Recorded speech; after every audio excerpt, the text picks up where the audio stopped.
Highway મોરબીથી Kutch જવા માટેનો જે આખી નાઇટ હોય છે રિપેરિંગ કરીને આજે 10 વાગે કે 10:30 11 વાગે મેં ખુલ્લો મૂકી રહ્યા છે.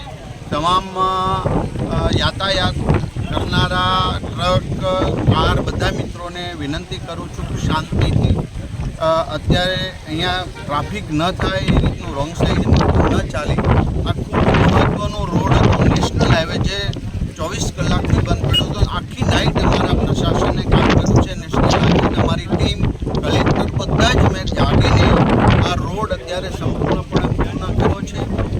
મોરબીના તમામ ગામોના સંપર્ક સાથે અત્યારે તમામ યાતાયાત શરૂ થઈ ચૂકી છે. તમામ ગામોના બપોર સુધીમાં અમે લાઇટ પણ પૂર્ણ કરી દઈશું. માટે આ રોડ જે મહત્ત્વના પ્રશ્ન એ સંપૂર્ણપણે અત્યારે અમે ખુલ્લો મૂકી રહ્યા છીએ અને શરૂ કર્યું છે. કચ્છથી મોરબીનો જેને કહેવાય ધોરીમાર્ગ અને જે નેશનલ હાઈવે એ લગભગ આખી રાત અમારા પ્રશાસન આરએનબી બધા જ લોકો સાથે મળી આ રોડ અત્યારે શરૂ કરી દીધો છે. હવે અત્યારે કચ્છથી મોરબી જવા માટે મોરબીથી કચ્છ જવા નેશનલ હાઈવે બસ 10:30થી અને બધા મિત્રોને મારી વિનંતી છે કે ટ્રાફિક ન થાય.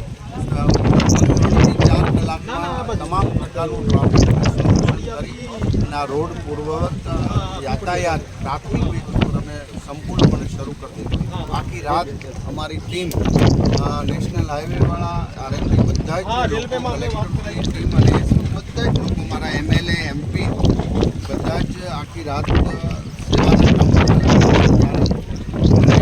અમારો જે ટાર્ગેટ હતો સવારે આ રોડ શરૂ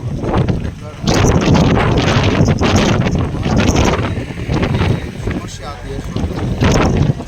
સાંજ સમાચાર ફેસબુક પેજને લાઇક કરો, વિડીયો શેર કરો અને વધુ વિગતવાર સમાચાર માટે sanssamachar.net વિઝિટ કરો.